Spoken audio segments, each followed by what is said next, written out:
So, this is about the Enneagram 6 and burnout. We're going to go through the 3 core questions, which is, what drives the 6? The next one is, how does this drive the 6 into burnout? And what are the practical things and gifts to rely on to find the way back out of burnout? So the 6 is in the thinking triad, which means the 6 is a lot about thoughts. We get stuck in thoughts as a 6. And the 6 has 2 main drivers. And the first one is often overlooked by non-6s, which is 6s are really, or the 6 energy is really very close to anxiety. Anxiety is a reality to the 6. It's not just something that's out there. It's a feeling in the body. The 6 can be very much not in tune. It can be very much in touch with anxiety all the time. It's like it's lurking somewhere all the time, and it's even in the body sometimes with butterflies and weak knees. And it's only normal that when we feel anxious that we're trying to act against that, to get rid of that. And the way the 6 tries to do it is to find safety in control. So it wants to be certain. It looks for certainty and it looks for control. Because if I have certainty, I am certain that I don't have to be afraid. And if I control, I feel that I have a chance of escaping this anxiety, escaping this fear. So there are also 2 different types of 6s, 2 very different types. And the one is the phobic 6, which is just trying to cope by planning, analyzing, understanding, looking ahead, assessing risks. And the other one is the counterphobic type, which is actually hiding its anxiety also from itself by saying, I am just so strong. I'm stronger than the world. I have so much bravado. I can just, I can do anything. And it's like denying fear by putting on this cowboy swagger and meeting the world with a lot of clout and courage and denial, strength. And this is very different. There's a lot of self-assurance, and this 6 is often confused with the 8. And it is very different from the other 2 6s. So it's important to know that these are 2 very different ways that the 6 energy deals with this constant underlying anxiety that it is consciously or unconsciously in touch with.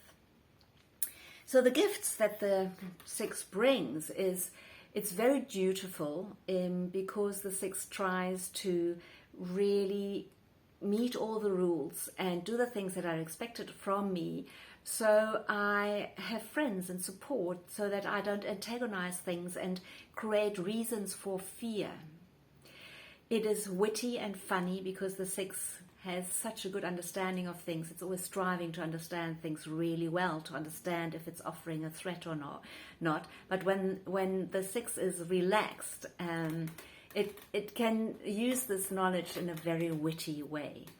The 6 is incredibly trustworthy because, again, the 6 is wanting to align with strong people, wanting to be dependable, because it's also expecting dependability from others. When things are dependable, they're more foreseeable and there's less reason to fear. 6s are also very self-reliant because 6s say there is so much out there that is scary and is unreliable. So when I promise something, when I am promised something, I want other people to hold their promise because then they are reliable, and I am self-reliable because I find it difficult to trust because I've been disappointed many times. And so I like to rely on my own thoughts and my own thinking. I like to rely on myself because I know I will do this. I don't have to wait for others to disappoint me. And also I understand this. I have the solution. I have thought about this, and other people often don't even see the danger that I am seeing. They're not even really fully aware. And there's a bit of contempt there as well. That is the line into 3. So self-reliant, when it's overdone in the sense that I'm doing this also out of a lack of trust in others, that's when I drive myself into isolation, and then I will also see what I'm looking for, which is others disappointing me. But self-reliant is also a good thing to have, to be able to find my solutions, to find my way forward, to rely on my thinking and just make things happen. So loyal is another big thing. So once the 6 decides to trust, it really trusts the whole way. Once the 6 decides to trust a system, an organization, friends, a partner, the 6 is really incredible loyal, and the 6 will be there for you through thick and thin. However, the hurdle first is, in avoiding fear and disappointment and being left alone and exposed and in danger, I really need to test first if I can rely a person. Again, you can see where the 2 poles are, where it can lead into burnout and unhappiness, and where it can lead into strength and growth and happiness. The 6s are very level-headed because 6s really, as I said, they think things through, they understand them, and they can be really good at assessing risks, except when they're stressed, they see risks everywhere and the level-headedness gets lost. So the 6 can be very cautious because it is very aware of risks and problems. Also, the 6 is always ready and wanting to learn and understand more. As long as it makes me safer, I'm also ready to give up parts of myself or beliefs that I held on to. So they can be very humble and ready to learn and change. 6s are very faithful, faithful to people, faithful to causes, and also faithful of developing faith in something bigger. Because the feeling of always being exposed, of just being a small nothing in the big events of our world is very overwhelming. And at some point the 6 sees that with this, it is just alone and on the road to craziness, to losing its mind. So it comes as a huge relief to 6s when they can trust and when they can develop faith in something bigger than themselves, and also in people around them, when they can say, I have faith in you, and I do know you're not perfect and you might fail me in small ways, but on the whole I have faith in you because I know that you love me and that you treasure our relationship, and you will never willfully do something to me that will hurt me. It's also that kind of faith. I'm just checking. So 6s are also always prepared because they're thinking of so many different possibilities and ways forward and things that can go wrong, that they really are prepared. They also hate to go into anything unprepared. They really give it some thought. What could this be about? What would these people need from me? Or what would this project demand of me? Or what would this interview be about? And try to think about that, and then think about possible and good responses, and also about problems that might come up and how to meet these challenges. So the superpowers of the 6 are, in summary, to accurately assess risks and threats. Again, when the anxiety is not in the driver's seat, but I'm able to be faithful, to have faith, to see the good, then I'm able to really accurately assess risks and threats and see them clearly. 6s are incredible problem solvers. They really are. The 6s, because they invest so much time into understanding things and looking ahead and thinking about things, and they're also very, very creative and innovative in finding solutions, because they really feel it's necessary to have them ready. 6s can develop amazing insights. They're very self-aware because they're always looking for ways to improve themselves to meet this anxiety and meet the scary world out there. So they're very self-aware, first of all, because feeling anxious makes you self-aware. It's just in your face. And also, as I said, they're really humble and ready to say, if I understand myself, if I'm sort of open to all these little tremors of my inner world and the world around me, I have a much better chance at managing this anxiety, and also at developing faith and seeing how I'm held and how I'm helped, because what I look for is what I see. The sixes are really good at analyzing, really good. I think that makes a lot of sense. They bring a lot of precision at execution and a lot of attention to process, because things are thought through, they have prepared, and then they also want to make sure that they adhere to all the rules. So they have a good result, and they don't upset things, they don't upset people, they don't upset what was expected of them, because that's another source of fear and anxiety. The last thing a six wants to do is upset anyone. So rather understand the rules, understand the expectations, and really follow them to the last little dot. And then the last superpower is loyalty and dependability. And it's also something that the sixes expect from others. Okay. So what does the downward spiral look like then?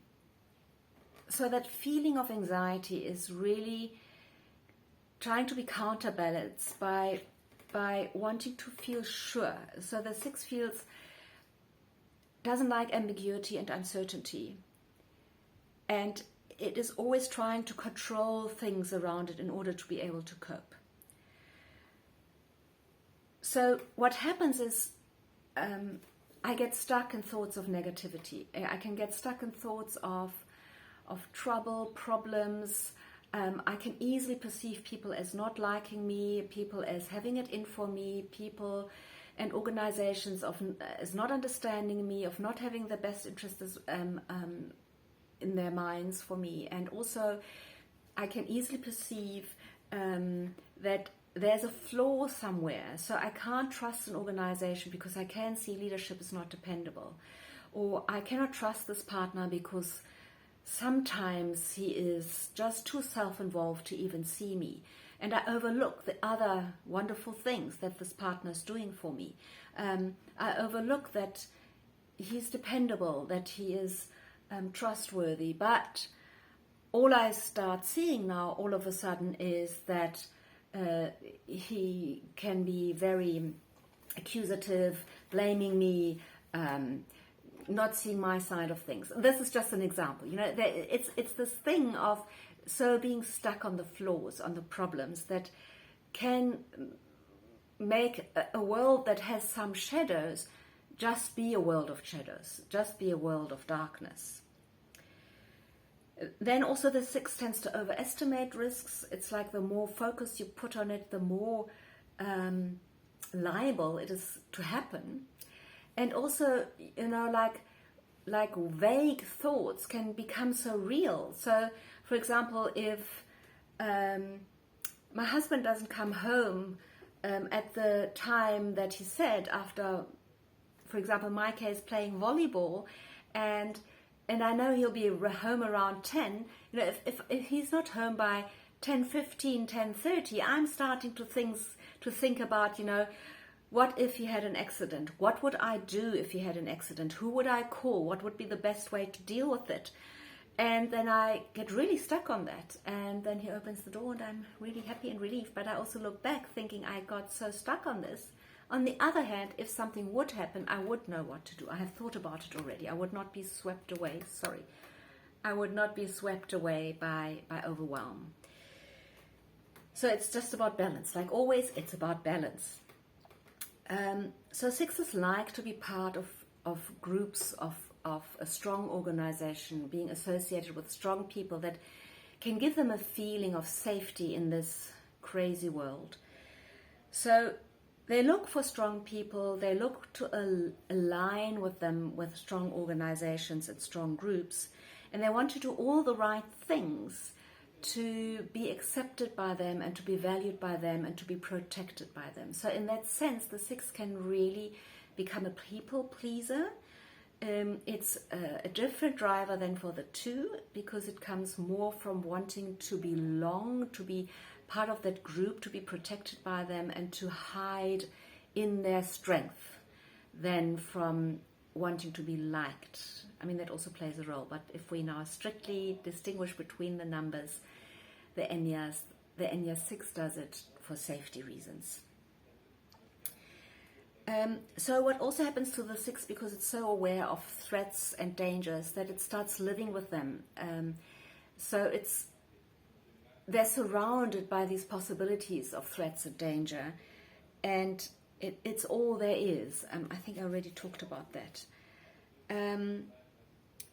So a lot of things that are not problems become a problem.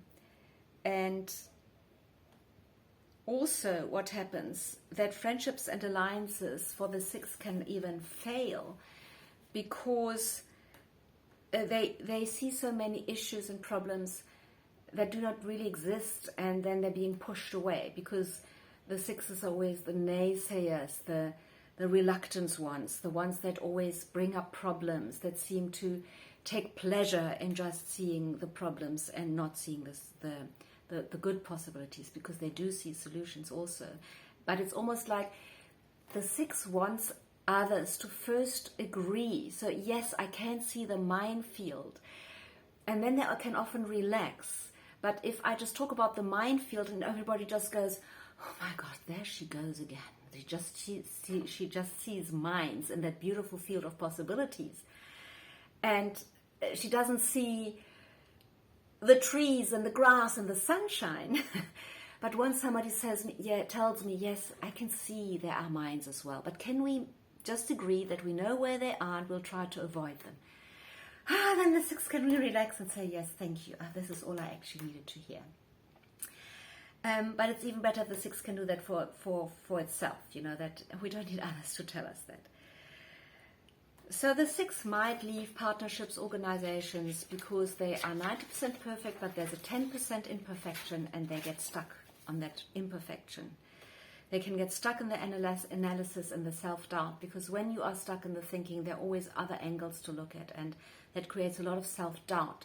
So the six often has the problem of not being in touch with their knowing, with their gut, because they're in the head.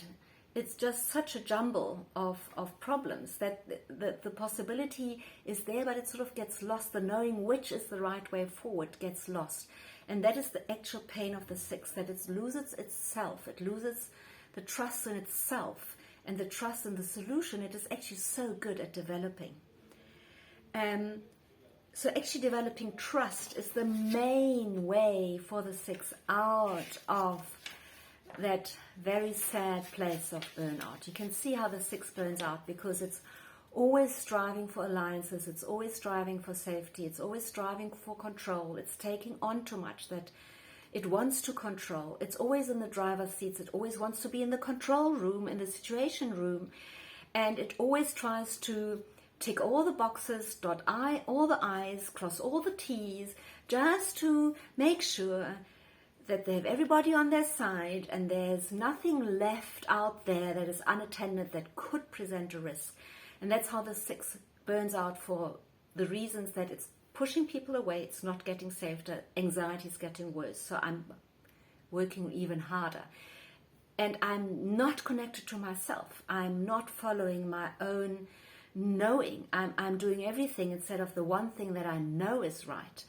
And that disconnection causes so much exhaustion. Also, this running around causes so much exhaustion. It causes a sense of hopelessness, a sense of desperation, a sense of always wearing a mask, always being there for others to make things safe and sure, and being in the control room, but actually being completely disconnected, being actually completely in self-doubt, and sometimes coming across as sweet and knowing and kind and wise, but actually on the inside, just running to cross all those T's, dot all those I's. And that is where the exhaustion comes from for the six. So the key for the six to find its way back into a world of feeling safer and connected with itself is really the big change it needs to make, is to trust itself, and to learn to trust the world, its partners, its friends, in spite of seeing dangers. And that word that is needed here is courage. So the six learns to trust, it develops courage and faith, and those are the gifts that the six brings to the world. Faith in something bigger, in the universe that has our backs, that is here not to humiliate us and fill us with pain, but because it has our best interests at heart, because it wants us to thrive, because it wants us to feel joy, because it wants us to experience love. And that takes a lot of courage and trust. It takes a leap of faith. So again, as with all the other Enneas, the downward spiral never leads to the upward spiral. It's always a conscious decision, and in this case of the 6, it's a conscious decision to trust myself and people around me. So the 6 needs to remind itself that control is always an illusion. We cannot control. The world around us is bigger, but we can see, when we trust ourselves, when we trust our intuition, we can see the little piece that is up for us. What is our next little step? What is our next little contribution? And just make it about what we can do, and not make it about how everybody else is a problem and failing and is a risk. So I would like to give you a couple very practical tips on how to get there. So first of all, change the lens from problem to what works. Do assess risks and know that these risks are real, but also stay level-headed. Don't fall for them going completely out of proportion. What helps a lot here is when the 6 talks to someone. And the 6 doesn't talk to someone in order to find a solution, although it often feels like it would like someone else to make the decision for me. That's often how a 6 goes into a discussion or goes to someone to say, please listen. In reality, the 6 needs to hear itself speak. And as it speaks, the level-headedness sets in. It becomes calmer. It sees what are real risks. It's like it's such a relief, and it doesn't really want solutions from others. It is nice to hear that other people agree. That does help, and it's nice to hear their input, and it's nice to hear their assessment, but in the end, the 6 needs to feel in its own heart and gut that it has found its solution and that the solution will work. And that is through listening. So the 6 needs an ear. It needs some sympathetic, active, true, deep listening from others. That really makes a huge difference. And again, others are allowed to make their contributions, but don't try to press a solution on a 6. That will not work. Then the anxiety. What is really, really important to remember. The anxiety is something very, very real for the 6. It's a constant presence. And the key here is, this anxiety is not related to what is happening around me. It can be triggered and worsened. Is that a word? It can be made worse by what is happening around me, but it cannot be made to go away. It's not something that is happening all the time. It's a condition. Like, I start to look at the anxiety like a headache. So sometimes I wake up in the morning with my head racing and I'm anxious already and nothing has happened yet, So it's not really related to reality. It's like a condition. It's like other people wake up with a headache and they have to live with a headache. They have to function with the headache. I mean, usually they can take a painkiller for that. We don't have a painkiller for anxiety. Yes, there are painkillers for anxiety, but if you don't want to take those, what really helps is to see the anxiety as a condition like a headache and not see it as a realistic or I can't find the word, a realistic response to something that is happening around you.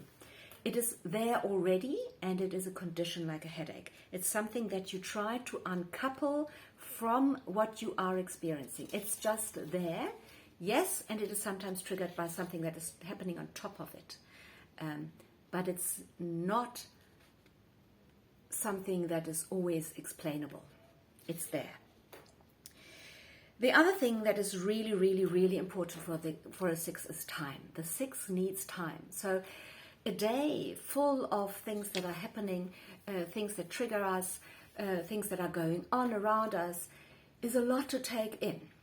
So the 6 just needs to sit and process in silence.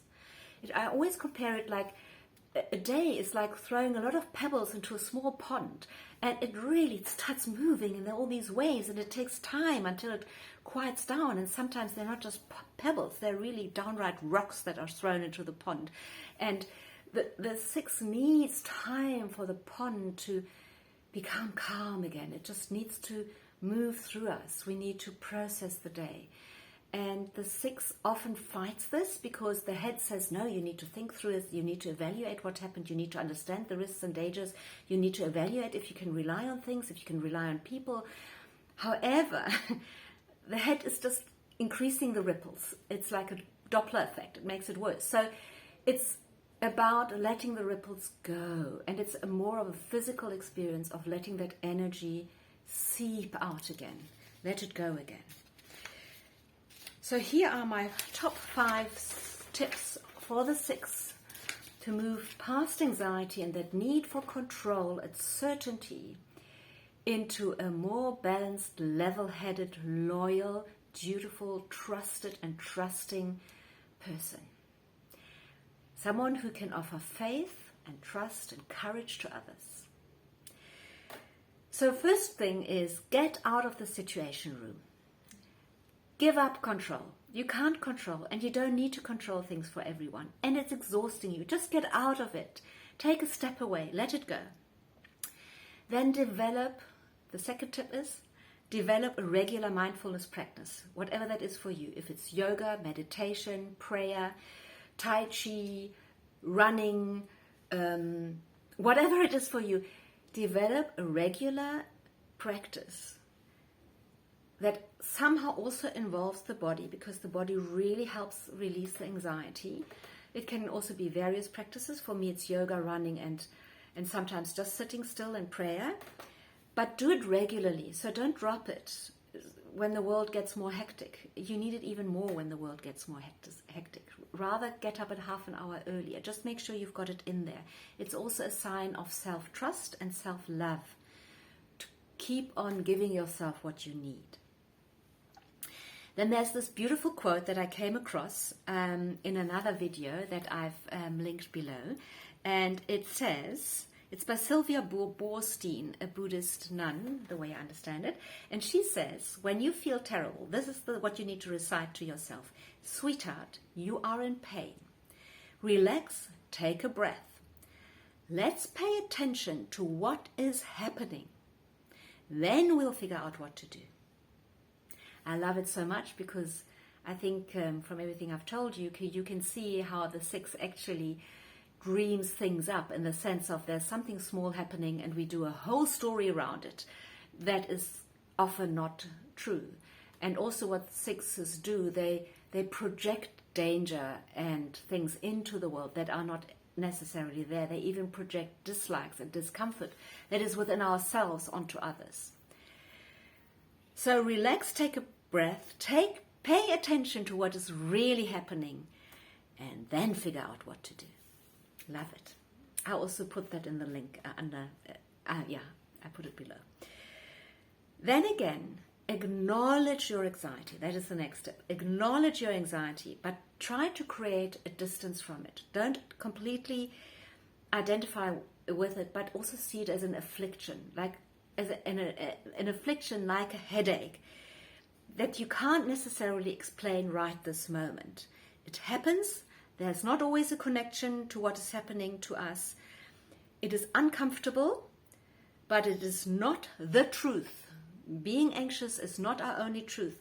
The world being out there and being a scary place, it is not the truth that I need to build my life around. I need to create distance. I need to see it more as an affliction, and I can slowly heal it. And then the last point, which I mentioned already, look for someone to talk through your concerns, not to solve the problem, but to just listen.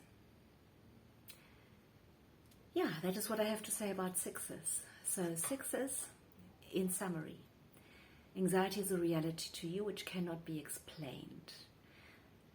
The experience of this anxiety on the conscious or unconscious level drives us 6s to try and be in control and to look for certainty that can exclude anxiety.